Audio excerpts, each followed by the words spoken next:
Tentunya pertemuan yang sangat dinantikan mantan juara dunia dan juga sekaligus nomor 1 dunia saat ini tetap Magnus Carlsen menghadapi juara dunia saat ini teman-teman, Ding Liren. Bertemu pada event Grand Chess Classic yang berlangsung di Jerman, langsung kita ke permainan. Magnus Carlsen putih memulangkan dengan pion ke D4, dibalas oleh juara dunia Ding Liren, kuda ke F6. Pion ke C4, lalu E6. Di dalam posisi ini ketika dimainkan kuda ke C3 dan gajah juga aktif, ini adalah Nimjo Indian Defense. Tetapi Magnus Carlsen mencoba dengan kuda ke F3, dinamakan dengan anti Nimjo Indian. Pion ke D5, maka pertukaran pion terjadi dan kuda ke C3 saat ini juga mengancam pion ke depan. Pion ke C6 dilanjutkan mensupport, lalu gajah ke F4, di mana ke depan baru untuk mengaktifkan pion, sehingga apabila pion terlebih dahulu memang membuka gajah, tetapi juga menghalangi gajah teman-teman, sehingga gajah ke F4 terlebih dahulu merupakan langkah yang penting. Gajah ke F5, dilanjutkan pion ke E3, dan kuda ke D7. Kuda ke H4 mengancam gajah, gajah juga ke E4. Di dalam posisi masa lalu pernah dimainkan tentunya gajah untuk menawarkan gajah memainkan gajah ke D3. Di posisi ini dipilih F3 mengusir gajah, dan ini adalah langkah novelty, sehingga setelah langkah ke-9 ini kita memiliki partai yang baru. Bagaimana merespon gajah mundur ke G6 dari Ding Liren, maka pion ke G4 terlebih dahulu. Gajah ke E7 secara tidak langsung mengancam kuda ke depan teman-teman, maka kuda memukul gajah. Pion H menerima membuka juga file benteng. Menteri ke C2, lalu kuda ke F8 mereposisi diri ke depan ke petak yang lebih aktif. Rokade sayap menteri, maka kuda ke 6 fokus rencana menekan gajah. Gajah mundur ke G3 dan gajah ke D6 saat ini menawarkan gajah. Gajah ke E1 mundur, mempertahankan gajah juga di atas papan. Menteri ke C7 fleksibilitas ke depan melakukan rokade, juga menekan pion H2. Di sini raja ke B1 langkah propalaktif dan betul saja rokade teman-teman. Tetapi mungkin ada yang bertanya, mengapa bang tidak diterima saja terlebih dahulu pion H2 misalkan? Masalahnya benteng akan memukul gajah memukul benteng. Di sini teman-teman, apabila pion langsung melaju untuk menutup akses gajah, masalahnya pion ini akan tumbang, kuda menerima tempo mensupport juga gajah. Sehingga G5 terlebih dahulu, kuda berpindah F4. Kita lihat teman-teman, tentunya wajib diterima juga pion ini untuk menggantikan gajah. Dan inilah kira-kira yang terjadi, di mana secara komputer putih sedikit lebih baik.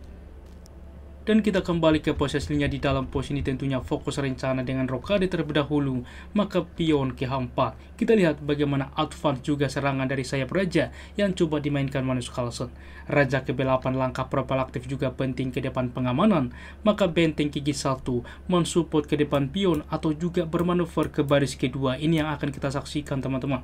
Pion ke 6 berlanjut dengan ide seperti ini. Apabila rencana dari hitam ialah melangkahkan juga pion, apabila ini terlebih dahulu maka kuda dapat menempati petak B5 sehingga A6 terlebih dahulu, lalu ke depan pion melaju ke C5, benteng ke G2 dan G5 dilanjutkan, H5 menutup posisi dan barulah C5.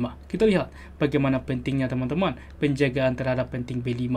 Maka pion memukul pion, gajah menerima, kuda ke 4 menekan gajah, gajah menerima pion, dan menteri ke B3 menekan gajah, D4 mensupport, dan benteng ke C2 mengancam menteri, menteri ke D6, lalu gajah ke A5 mengancam benteng. Yang jadi pertanyaan penting teman-teman, bagaimana melanjutkan? Di sini menteri ke D5 mengorbankan juga benteng, dan ini adalah opsi terbaik. Sebelumnya teman-teman, coba kita lihat dengan seksama. Apabila dicoba diselamatkan benteng ini, cukup logis ke C8 misalkan. Apa kesalahannya? Di mana benteng memukul benteng skak pertukaran, dan kita lihat teman-teman, saat ini benteng secara tidak langsung mengancam menteri sehingga menteri dapat memukul gajah pertukaran, maka unggul perwira dari putih. Inilah idenya teman-teman. Oleh sebab itulah opsi terbaik yang dipilih oleh Ding Liren, yaitu menteri ke D5. Maka gajah menerima benteng, terlebih dahulu menteri memukul menteri, pion bertumpuk, lalu benteng simpel memukul gajah.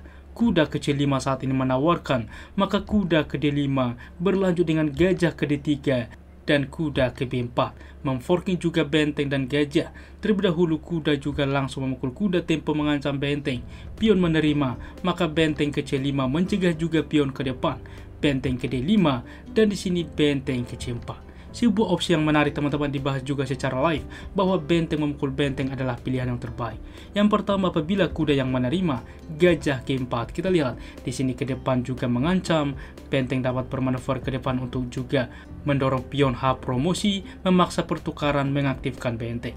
Dan juga yang kedua, opsi terbaik tentunya pion menerima walaupun bertumpuk, yang bisa dilakukan gajah ke F5 teman-teman. Dengan ide ke depan kita lihat untuk juga mendorong pion saat ini sehingga melemahkan juga pion ini.